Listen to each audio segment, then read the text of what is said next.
Right, let's just start all over again. Hopefully that's a bit better. My glasses feel a bit cleaner. Sorted.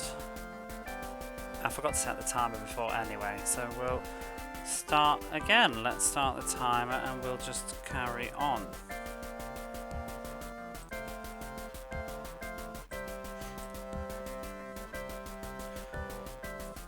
An ultrasonic cleaner for arts, the bonus blender cover for cleaning glasses. Oh. I've been using dishwasher because I don't really know, because I've only just started using glasses. Probably should have done a long time ago. But yeah, I only started wearing them like 3 months ago. I don't need them like all the time, but it's a big boost to my eyesight, so why not? I originally thought like, oh, I'm just gonna wear them when I need them, not all the time, because I didn't want to wear them. But once I started wearing them, it made me realise like how not great my eyesight was. It's long distances, but it's like instead of having to sit forward and strain at the TV, but like I can walk down the street without glasses. I don't need them. I can see everything. It's just that the details in the distance I can't see. Announcers have names. No, they don't even talk anything. It's rubbish. It's not a very good game. But yeah, the only thing that bothers me is like, you know, I'm sitting in the dark, like playing this game, and then I can just sense like a smudge, and it really irritates me. So it's glasses too. For me, it was like, yeah, I think until when your eyesight isn't actually like awful, I think I just was surprised how much of a difference it makes. I think when it's not actually like terrible and you're still functioning and stuff, you just kind of think, well, that's normal, you know, like you're not supposed to see that far away and that clearly. But then you put glasses on, it's like, oh my god. It's like I was talking to my friend who doesn't wear glasses and's got really good eyesight, and I was just saying like, oh, that sign, and he's just like, yeah, I can read it, and I'm just like, really? I didn't realise. I mean, I knew my eyesight wasn't amazing, but I thought like, well, like I said, I didn't realise it was as bad as it was. What a rubbish start. But like, I don't need it for reading and stuff. But now that I wear them all the time, I think it's a self-fulfilling prophecy though. Like, people say that, oh, you know, the fear is like if you wear glasses, it makes your eyesight worse. Like maybe it makes your eyes lazy. Supposedly that's totally not true. But I do feel like my eyesight feels worse now when I take my glasses off than it did before. But I think that's just because I don't think it's that my eyesight's worse. I think I'm just used to such a level of clarity. It's like, ugh, no, you know. I mean, I'll do it, but I do feel like I'll be in the bath, for example, and I'm watching like something small on my phone. I'm like, oh, I wish I had my glasses on. Like, I can still see it, but like I have to sit up if I want to read like the tiny text, maybe sometimes. This is a reset, isn't it?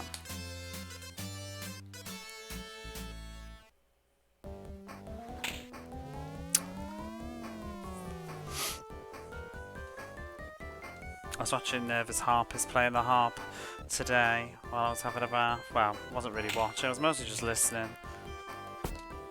Very relaxing. You get accustomed to seeing better, yeah. I think that's the issue.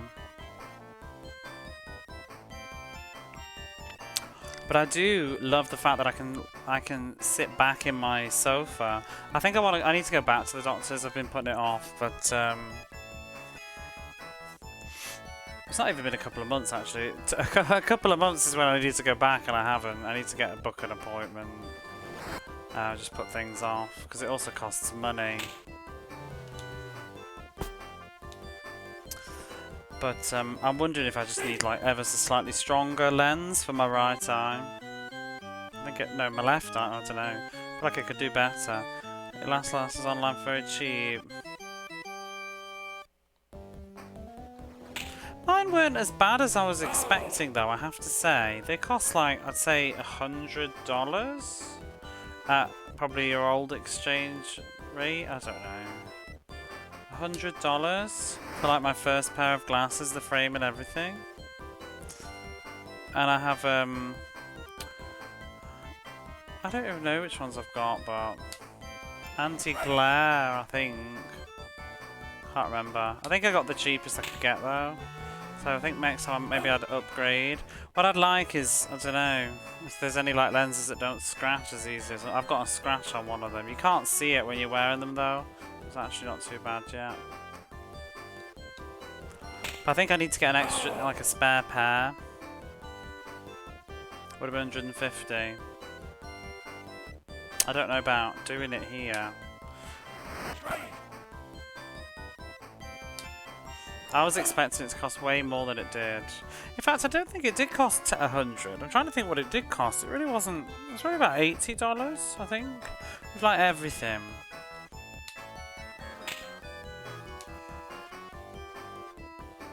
And they made it then and there, you know. Shows a nice frame.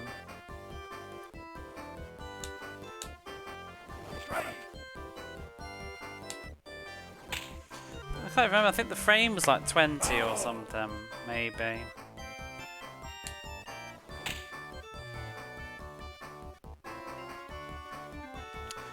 Oh, I can't be bothered. I can't be bothered with this game right now.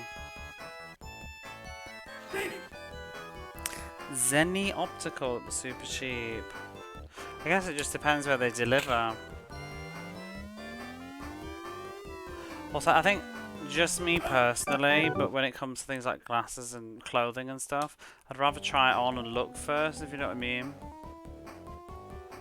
I guess if I was just buying replacements, but I should probably do that though, actually. I should probably have glasses for just sitting at home like this on Twitch, and then glasses for actually going out, you know? Firmoo is a glove company too.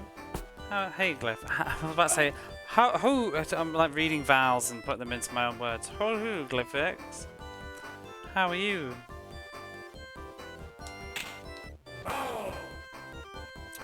I don't think I'd ever be bothered with contacts. It just doesn't appeal to me. I don't. The money doesn't appeal to me, I'll tell ya. Oh, what a shame. I just also don't like putting things in my eye. And you know, I think when I can't remember who I was talking to. I can't remember if it was a professional person or just someone at work now, so it's not a very good story. But I feel like someone said. In fact, it wasn't a professional. I don't think it was my friend who wears contacts, my co-worker, and she said, you know, if you're sitting up late at night a lot, you probably don't want contacts because your eyes will just get really tired. So, and that's me. So there we go. Got to for a while. It's pretty. Yeah, it just seems expensive and all that to just not wear glasses. Like, I guess if you're like blind as a bat and you have to wear them permanently, you've got no choice in the matter. Like, contacts probably are quite liberating and nice, but like a lot of the times I've literally, I'm one of those people, like a lot of the times I've just got my glasses like sat on my head. I'm not even wearing them because I don't like having things on my nose. But yeah, what's online now? Just big automated vending machines that make your glasses to ship them to you, probably.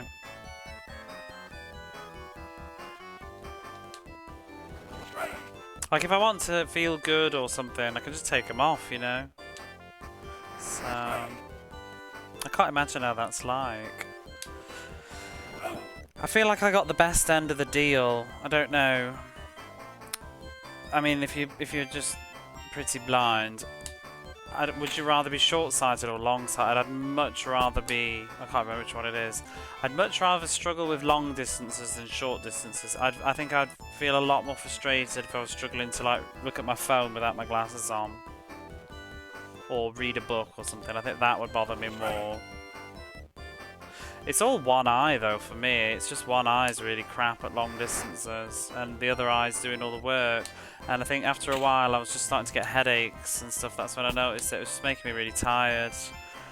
I used to notice it anyway, because like when I used to go home at Christmas or whatever, you know, doing a long haul flight, when I've had very little sleep, I'd find that like, you know, near the end of the journey where I'm in like the airport and I'm trying to find my way around, I'm like struggling to see the signs in the distance because I'm so tired and my eyes just can't anymore. Well, my one eye. The other one's probably relaxing and chilling because it can't see shit anyway. But anyway, could be worse.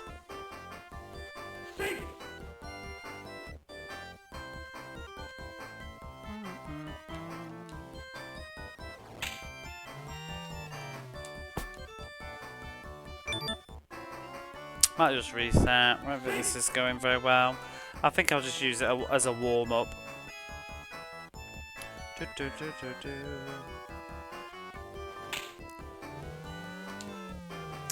Or refer to driving with one eye. I don't know.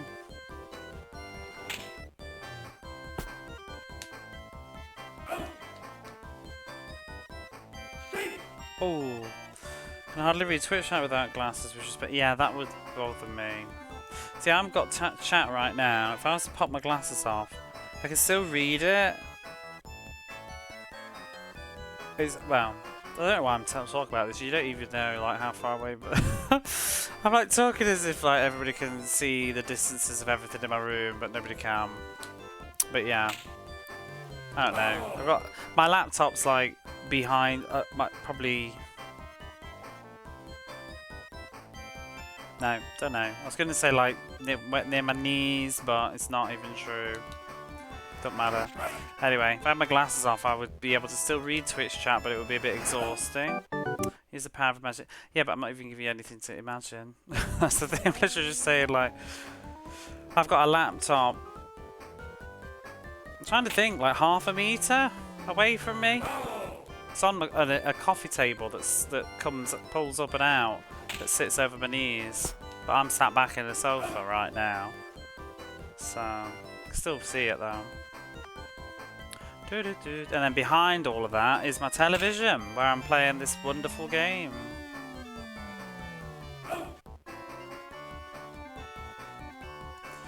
I need to move my cup of chamomile tea though, because it's ever slightly covering the bottom of the pitcher, the batter. This ain't going well. Let's just, well, maybe I could bring it back. It's not a disaster, is it? Not yet.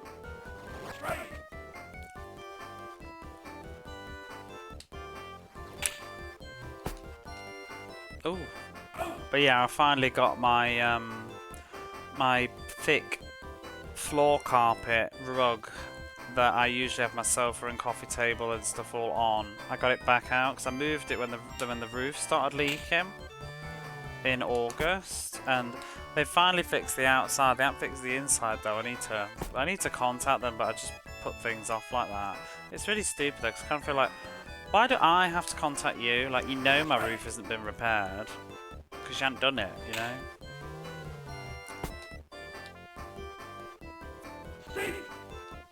Didn't fix itself, did it?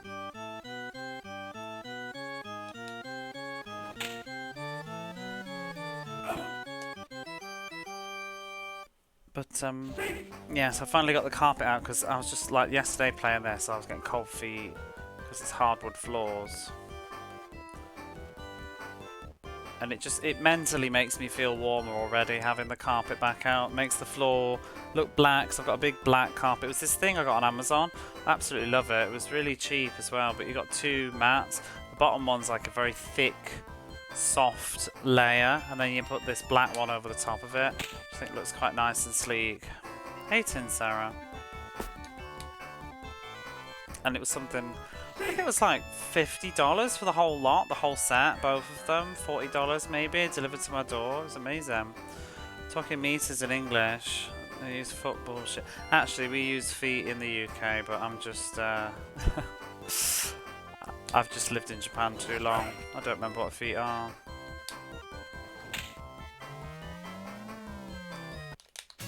Ooh. Well, I think that's a rip if they're going to Grand Slam, so we'll start that match again, shall we?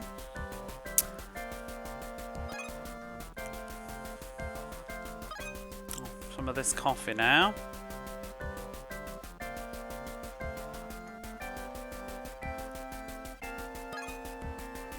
I'm very used to... what is it? Imperial numbers? I don't know, metric? Because I just use what Japan uses now. 3 foot to 1 meter. We use feet in the UK for height. Like 6 foot is what? 180 centimeters ish? Yeah, but America has differences though. Like usually you use kilometers and we use miles in the UK.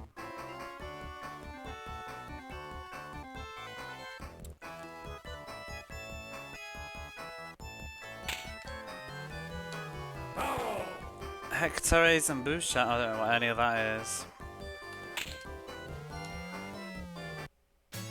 Ooh. We use miles. I thought you used kilometers in America. Europe uses kilometers, but the UK uses miles. And I would walk 500 miles.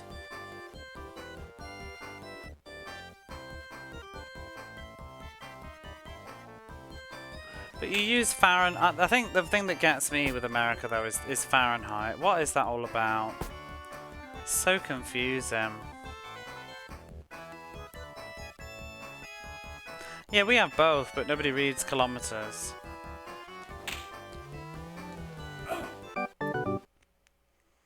Celsius is just, it's logical. It starts at 0. Do you know what 0 is? Freezing. It's very simple.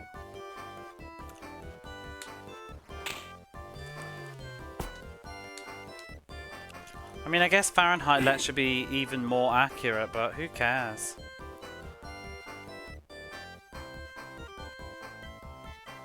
There's not much difference between 16 Celsius and 17 Celsius, you know what I mean?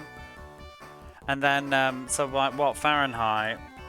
I would say that there's a huge, you can feel the difference between 29 and 31 though, but it's like, not that much. But like 34 and 35, there's not much between it. So what would that be? Like a difference of about 8 Fahrenheit? 10 Fahrenheit? What's the difference of 2 Fahrenheit? Don't feel nothing.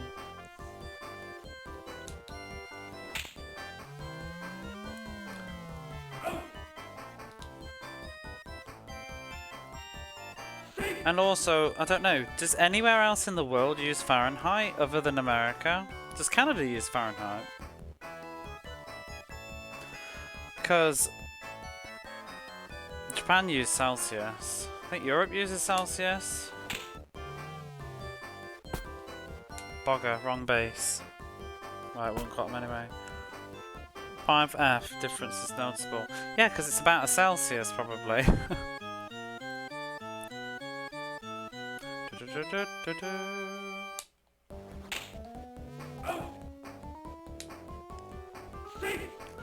Most of the times making pennies and ship them to, even though they cost more than what's that, 1 cent?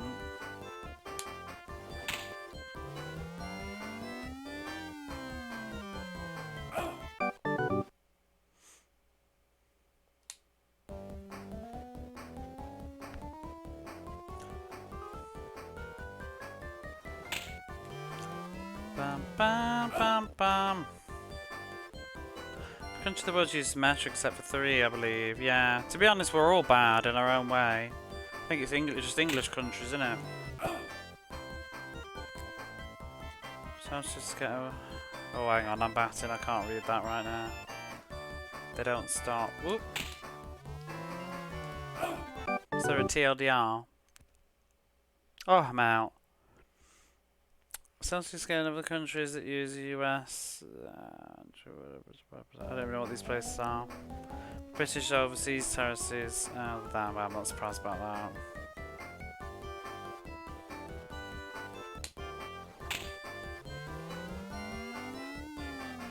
What else do we use that's silly? Oh, we use stone and pounds instead of we use stone and pounds instead of kilograms. And kilograms, I think kilograms is far more efficient than stone and pounds. I live in Japan and we use kilograms.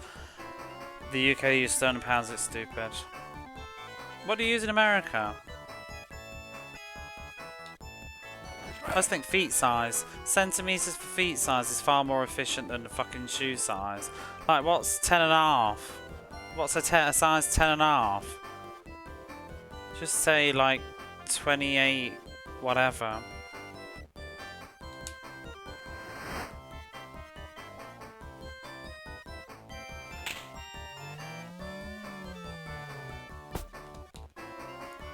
Stubborn's more like it. Yeah, some of it is. People don't like change. I mean, I'll be the same way. If they suddenly were like, we're not going to use this anymore, I get arsey. Same as when changing the pound to the euro. It's just a bit of a stressor, innit? I was told in grade school that America was switched by the time I was an adult. I've actually seen a video. I think it was Angel was watching. It was like a public service announcement, and it was telling him about all these things and saying that it would be changed. The political party made a huge issue and reverted the changes.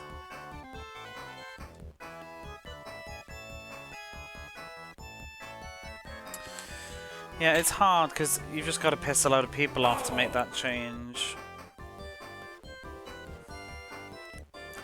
I think shoe sizes could change in the UK, and so could weight. We don't need stone and pounds.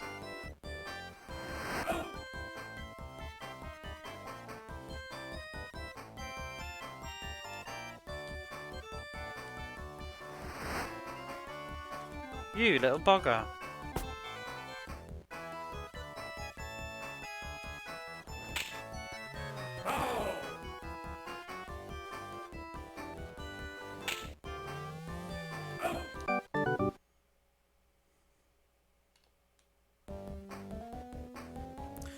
President put solar panels on the roof of the White House, and the next president removed them. Oh my god. Who was that?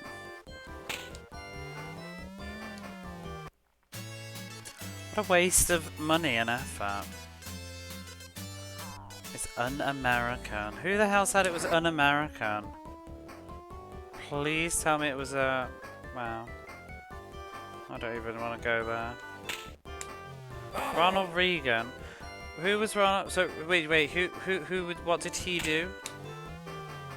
He removed them, or he put them on?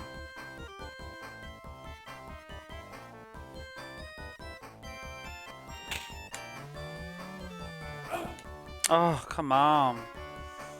What was Ronald Reagan? Was he Republican or Democratic? Obviously, let's not get too political, but we can talk about the past, can't we? He was Republican. I would have thought so. Conservative, yes, except he doesn't like conserving energy, apparently.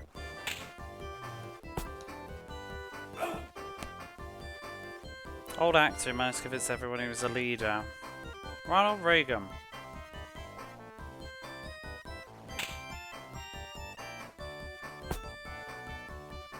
He was a bad actor too. What was he in? I've heard the name. Was he in some action movies? I've heard the name obviously because he was the president of America, but it's one of those. I really don't know a lot about American presidents in history. I know a little bit more about what's going on like these days, perhaps, but who's who and when they were and whatever, I've no idea. I think it's quite interesting though, because I bet people find it quite shocking how little other people know about maybe American politics, because it probably feels like the world to some people. But you only really need to know the current stuff. I know the current stuff because you can't avoid it. I mean, these days, I have to say, if I was to ever say one thing political, I'm not going to talk about politics and what I think and don't think, because I think it's just not good Twitch conversation. But the one thing that I do like about the current American president and the one before the last is that I don't hear about it. That's what I like about... That's when I like an American president, when I'm not constantly hearing about them on Twitter. As a non-American, I really like to not have to care. That's my favourite thing to do about American politics. So when you have a president that's constantly all over the news and all over Twitter and causing hoo-has, that's what, yeah, I love a boring president. That's it for me. I'm not American, I don't live there, so I don't need to have a very strong opinion about it, but I do like to not need one. Because I love it when I can't remember who it is, you know? That's my favourite president.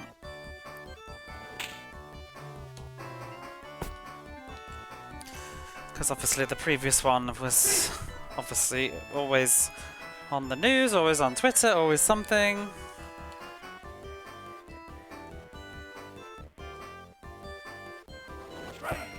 So, I mean, I knew who Obama was. He was always on, but it was always he always just felt like it was just photos and making speeches, not the latest Twitter faux pas. Oh.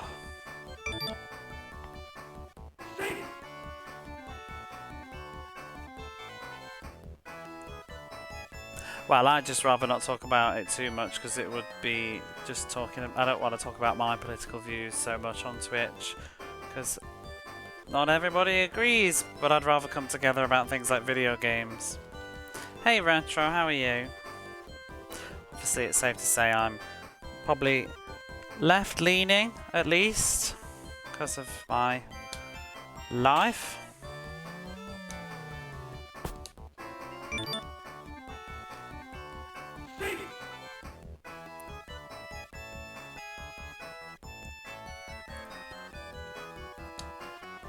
But also, living in a foreign country, I don't really think too much about politics because I can't vote anyway here, so I just sort of trundle along now. I mean, I pay attention a bit to what's going on back home, but I don't really get much say in the matter here, so... Do, do, do, do, do, do.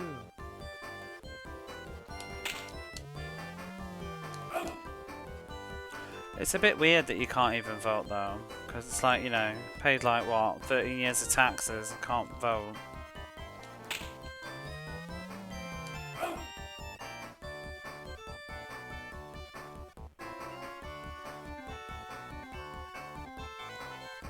Wow. It's how it is when you live in another country and you're just on a visa.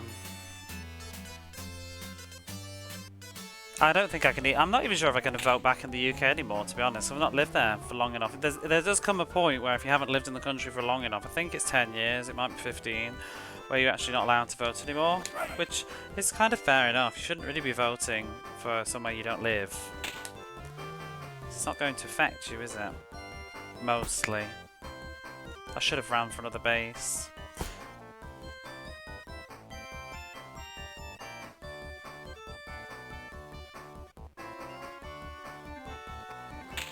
I voted in the EU Brexit thing.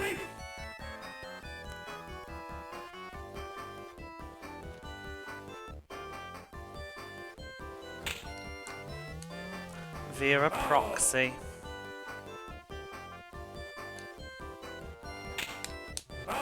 Oh dear.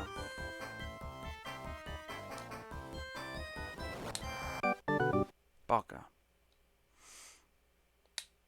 Somehow I'm winning. I don't really know how it's happened, but I'm sure it won't last. Do do do do do do.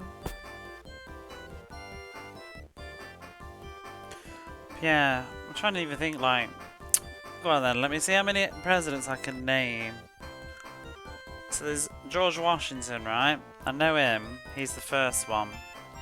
He was in Assassin's Creed 3.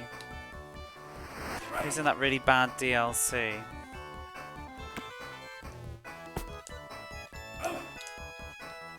I threw that to the wrong base. Good reference, yeah. Who was next? Or was he not important? I know there's Abraham Lincoln. He gets talked about a lot. Very iconic, that Abe.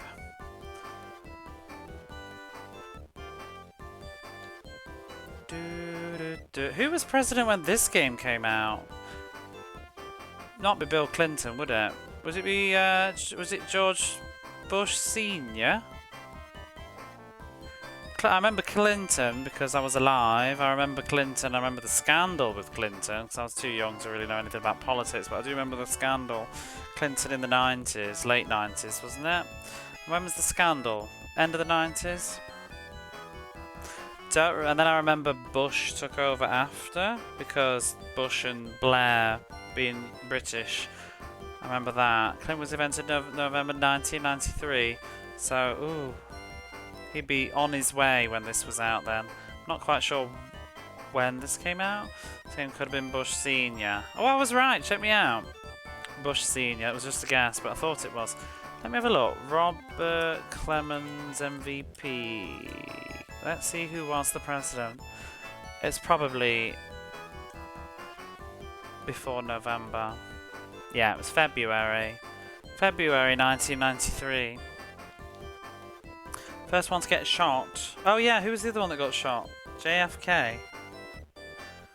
Him. I actually watched some... I watched an interview with him, I think. Not an interview. A speech with him. I don't know why I did, but I did. I didn't realise he was such a powerful speaker.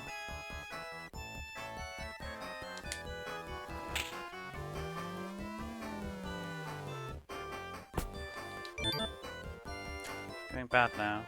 ESVR was created. What's that? Is that the baseball? 11 presses been shot. Oof.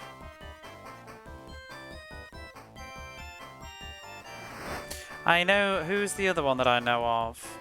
Is it Roosevelt? Who's the one that was involved in? Is it called Watergate? But isn't that basically now why we call everything something gate?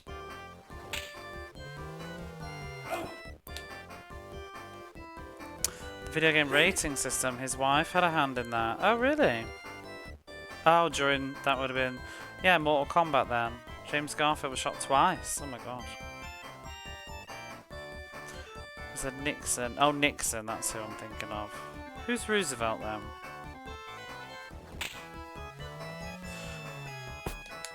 Yeah, that's a bit... I think that's before my time. When was the Watergate scandal? Richard Nixon.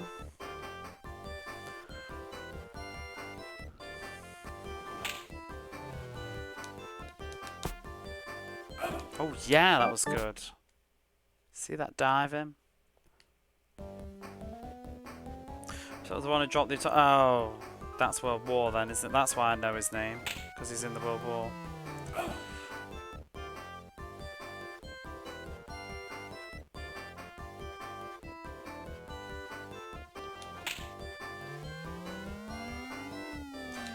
Yes.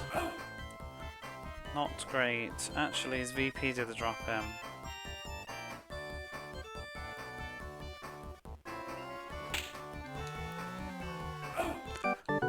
Very harrowing that is. I've been to Hiroshima, it's not nice. Been to the Peace Museum, it's a very, very disturbing energy.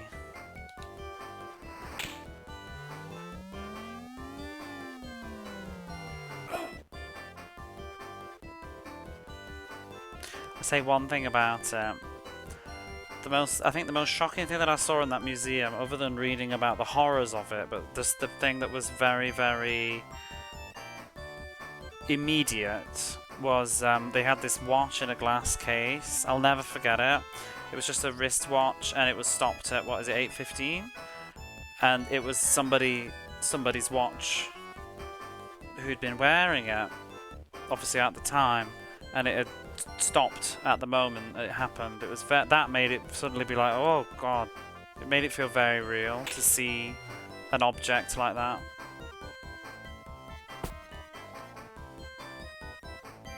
Burned in the ground, yeah.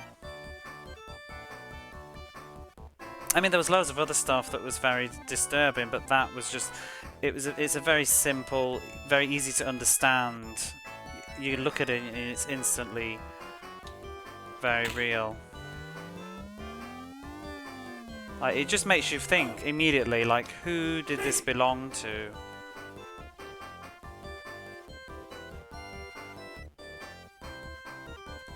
Anyway, let's perhaps move away from that topic. It's a bit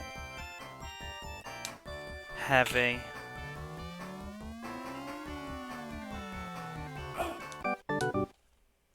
Then who else is there?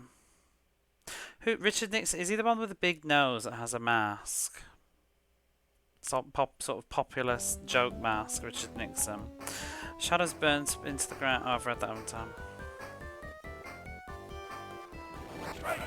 Leading to horrible stuff. Well, every country has their horrible stuff. As long as you acknowledge it.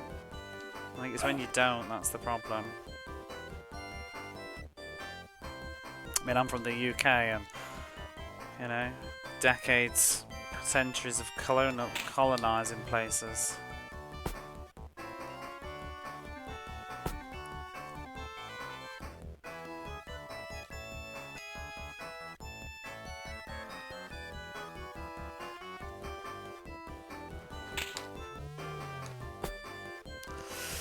Ooh.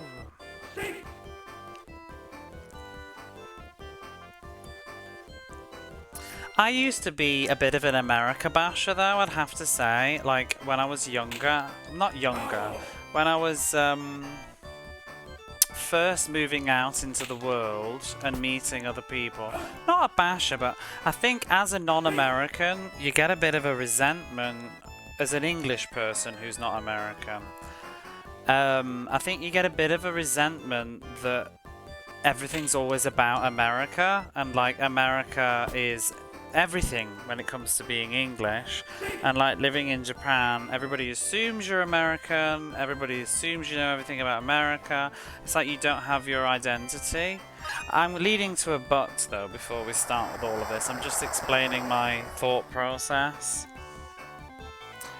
Hello there. Talk about me. I'm American. No horrible stuff here. Just whimsy and joy. A lot of bones to pick. Well, I think it's a little bit different in your cases. Different reasons. Woo! Grand Slam! Which shows the skeletons, exactly. You have to know it not to repeat it. But yeah, I think it was very easy for me to. There was a lot of sort of annoyance with that, like people presuming you're American, people presuming that you share the same culture and that you have the same views and whatever. It's quite different. Like the United Kingdom is not America, and it's very hard to get that across to people. I think that we're literally the other side of the world, like. Not even close. I've never been to America, you know. I don't know about American culture except for what I see in the television. However, in recent years, I'm really starting to warm to America, and I'm getting over that now. I think you just need to get over stuff like that, and I am starting to just warm to things about America. I always used to say, like, I've no desire to go. These days, I would like to visit. I think it's more because I'm meeting more and more American people. It makes me more interested. I mean, my best friend is American, and I would like to see the things and experience the things that he's talked about, you know. I don't want to see your guns, no. You can keep that to yourself.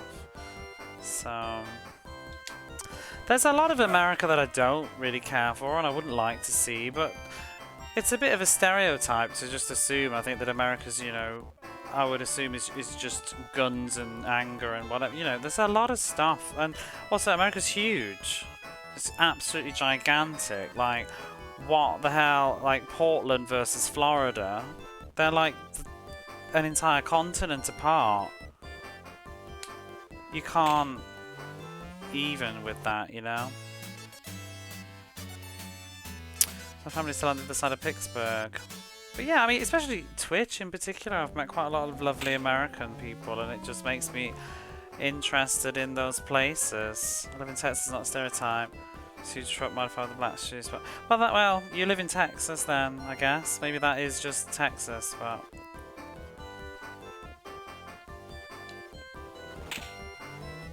yeah, I'd just love to just experience some things. I don't think I'd like. I don't know. I don't think I'd live there though. But I'd just like to see where some of my friends are from. You know, I think that's the connection.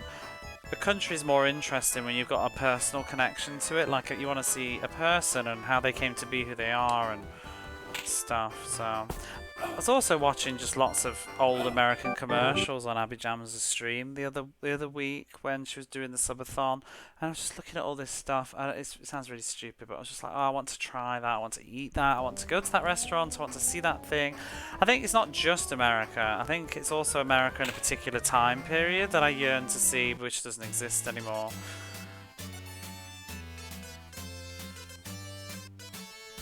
Gets put on the news is not what it's like. Exactly, it won't be, you know. But I think it is. it is very easy to get annoyed, like it's America. I think when you're not American, because America does get rammed down your throat all the time. Like as a non-American, everything's American. Like media, music, movies, celebrities, it's all America. And there's also a certain sort of air. Like it's funny because I was just listening, just as a side thought, but like you know the singer Kylie Minogue, right? I'm getting the impression that she's finally bursting out, like she's popped off on TikTok with that song.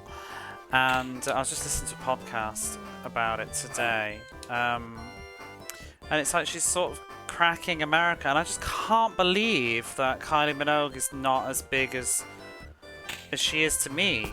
Like, oh shit.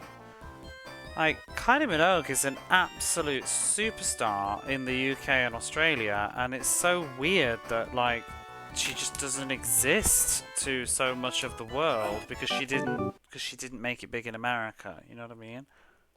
It's very weird.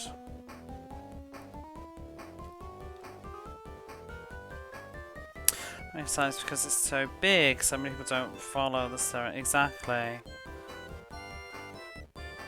Oh yeah, but I'm sure, yeah. I mean, but there's bad people everywhere.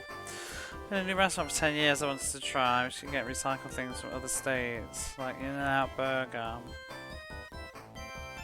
Oh, I loved imagining where you lived in, Sarah. I would love to just, I don't know, just like come over and have a coffee and sit in your cabin or whatever it is. And play some Langrissa or something. That would be so cozy. College F1 Grand Prix ceremony in Las Vegas. Yeah, she's got a Las Vegas residency or something now, hasn't she?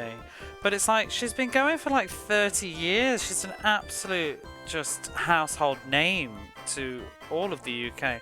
I mean, I used to go clubbing. She was a huge part of my early 20s musically.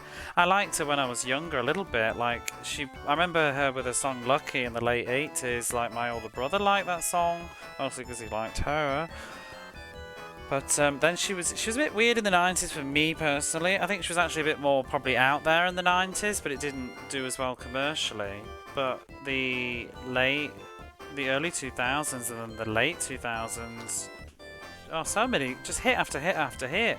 She was just always making amazing clubbing music, and then it's like now she's finally popped off because I mean she admittedly basically just made a song that was gonna be TikTokable. That padam, it's very got that sort of TikTok vibe about it, sort of intentional, and it worked, so good for her. But it's just very, I think my point being is that it's very sometimes a bit annoying that like American culture and celebrity status and media tends to just trump everything. It kind of who are you if you haven't made it in America, kind of thing, and it seeps into other countries too, because like Japan might not know Kylie Minogue either as a result of that. Although actually Japan probably does know Kylie Minogue a bit more because she was more popular in the 80s and Japan was really into that sound musically.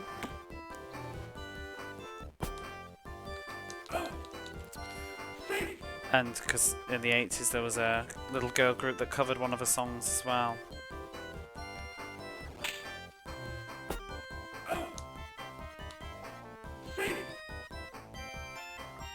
Yeah, it's kind of weird. I just find it.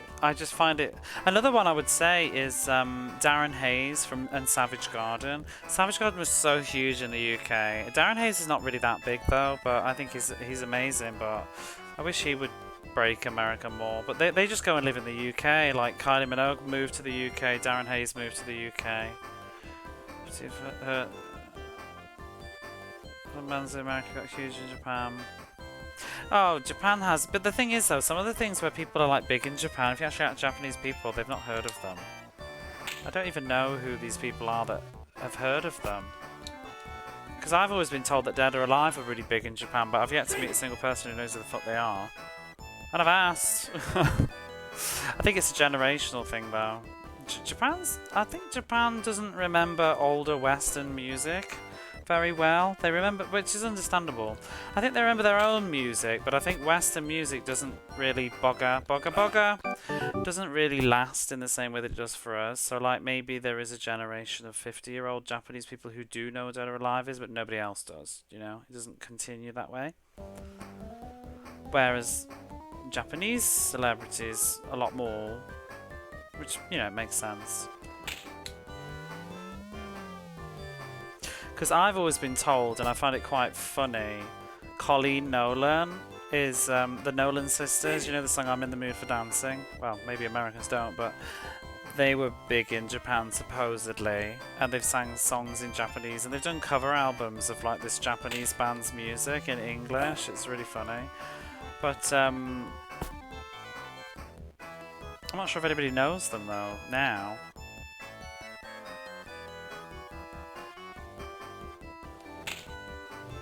Not sure if that worked. Oh!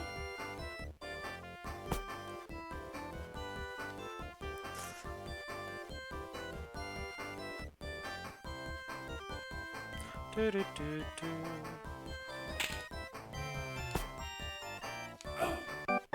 Whatever.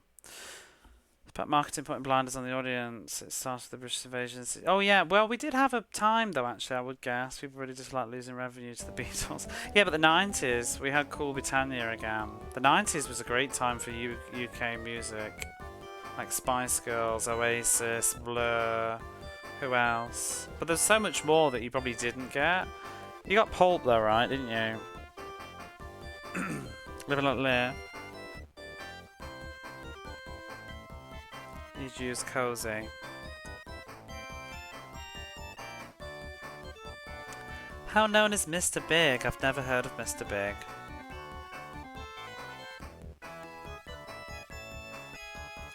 Country, it's so big, you can get known on one coast and no one knows you on the other. Yeah, that's also true. Although with the internet, I guess it's less and less now.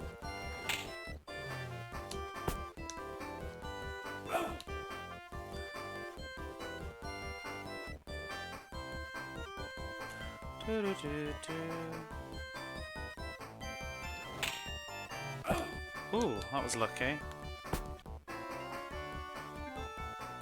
What was I going to say? Yeah, so what was the other stuff in the 90s? You'd have stuff like... Did you get Suede in America? Oh, I've never heard of them. Did you get Suede in America? They were big.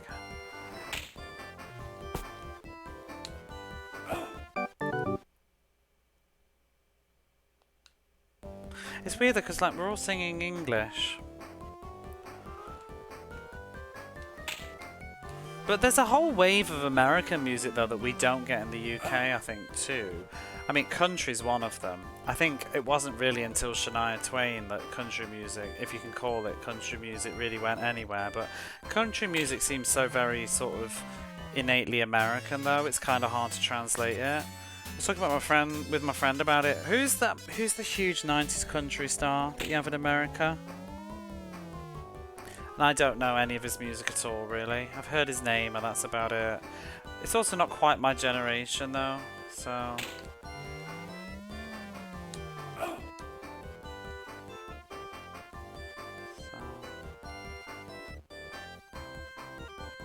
Ooga booga. Ooh, I'm batting right now. Garth Brooks, that's it, yeah.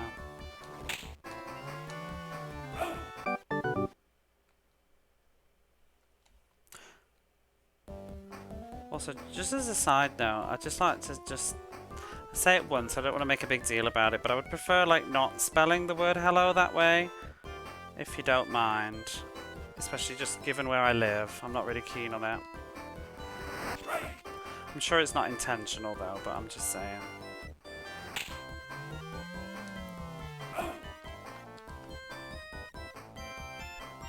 There's two main sections of the country, country western and country rock.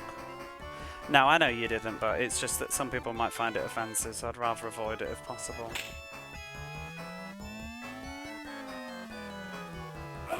It's one of those things, I should have said it a long time ago.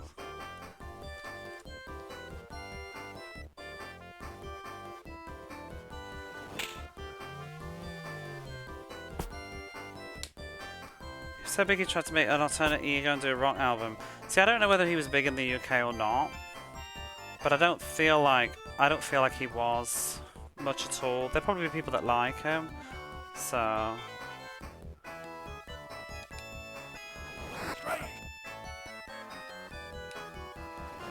Well, if you're not sure, Google it.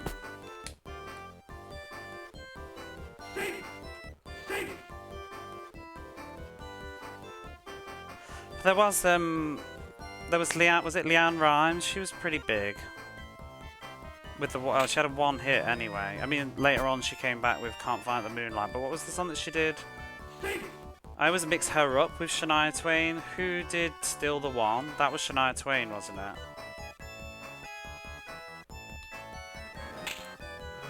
Which was the one that Leanne Rimes did?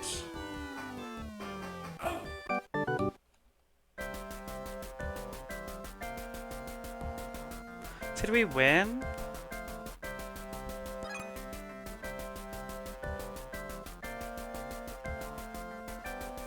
We're still one behind though. No, we're not. Wait, who are we? We're Boston.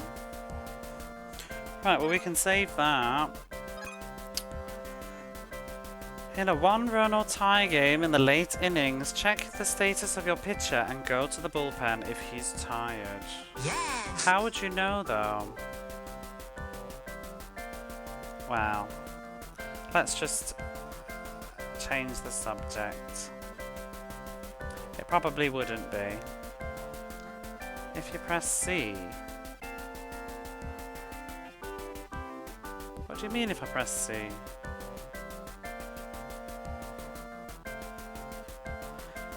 In a one-run or a tie game in the late innings, check the status of your pitcher and go to the bullpen if he is tired.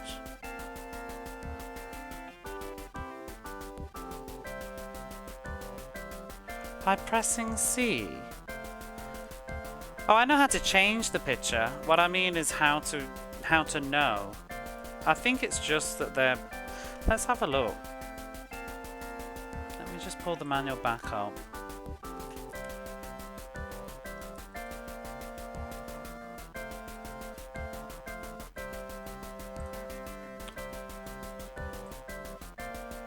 You can, I've changed pictures before, but I forget about it.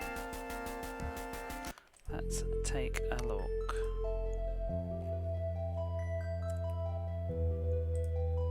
Does that work?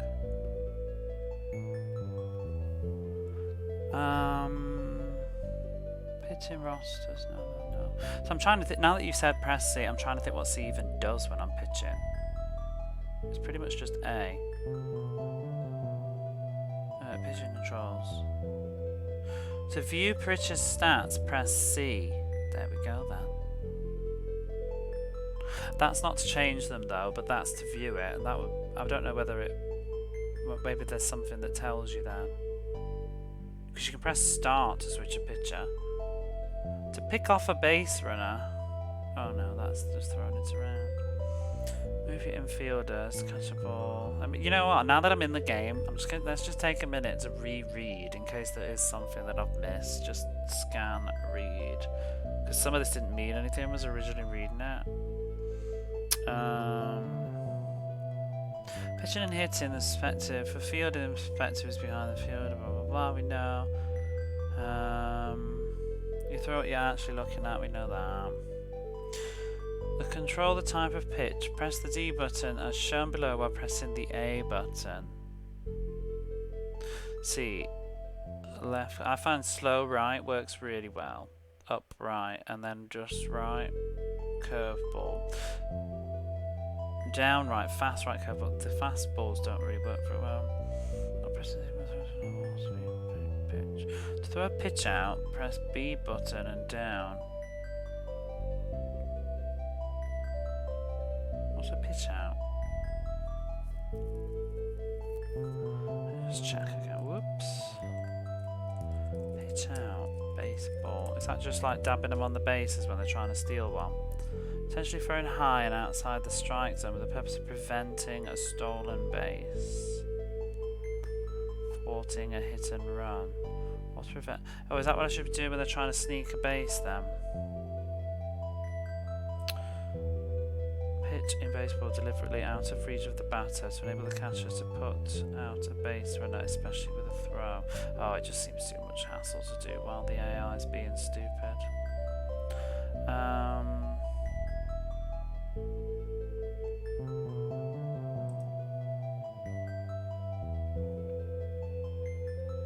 To view pitcher's stats, that's what I want to check next time we play him. Fielding controls. To move your infielders, know that, catch the ball, dive for the ball, jump for the ball, blah blah blah, errors. I was actually debating turning errors back on. But, throw to first base, second base, blah blah blah, tagging. Infield fly run. An infield, oh yeah, that keeps happening, doesn't it? Is a fair ball, not including a line dive, nor an attempted bunt, which can be caught by an infielder with ordinary effort when first, second, and third base are occupied before there are 2 outs. When it seems apparent that a batted ball will be an infield fly, the umpire will immediately declare infield fly on the screen for the benefit of the base runners. The ball is alive and the runners may advance at the risk of the ball being caught or retouch their base and advance after the ball has been touched. Oh, that's what it's for. It's literally just to inform you that you probably... But that makes no sense against an AR because they always catch all fly balls anyway, so it's regardless of whether it's out or in. So... it's not very helpful. Manager's clipboard, rocket pitcher, batting controls. See, this is what I'm talking about. The batting controls are literally position the batter, A to swing, C to bunt. That's it. That's all there is to it. It's just position and swinging.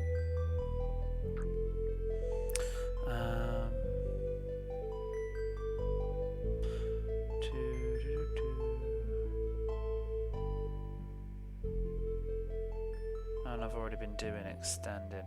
Pinch hitter. Close plays at the base.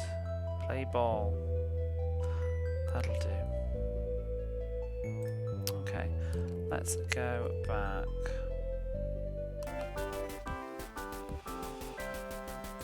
Let's check that I saved that.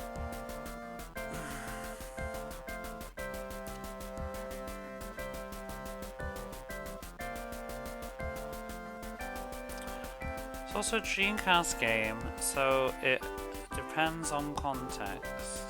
I think when I looked at the manual it said, yeah. I know saving trees needs to be a thing. I really miss these booklets. Oh, they waste paper on other stuff. We need our booklets back. They were fun and charming. I miss them immensely. Let me just double check that I have saved that. So we won that. Right, we're moving up. We're moving on to...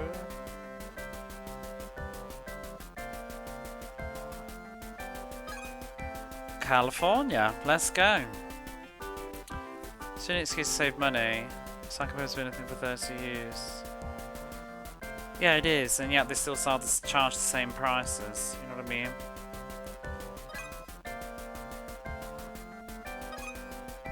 Raw physical medium. Hardly the biggest save of paper, but it does save money. Well, some of them used to be quite glossy. Ooh, Clemens is up.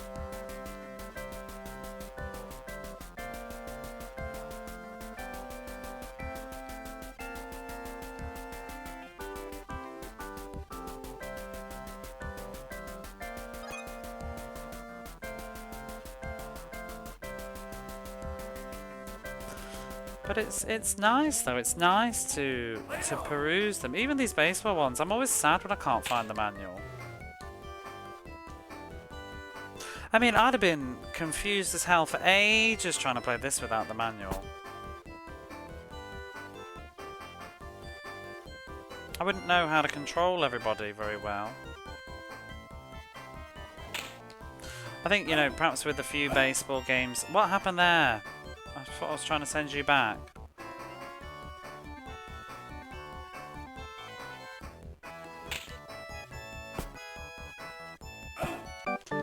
Oh. Crabs and waves.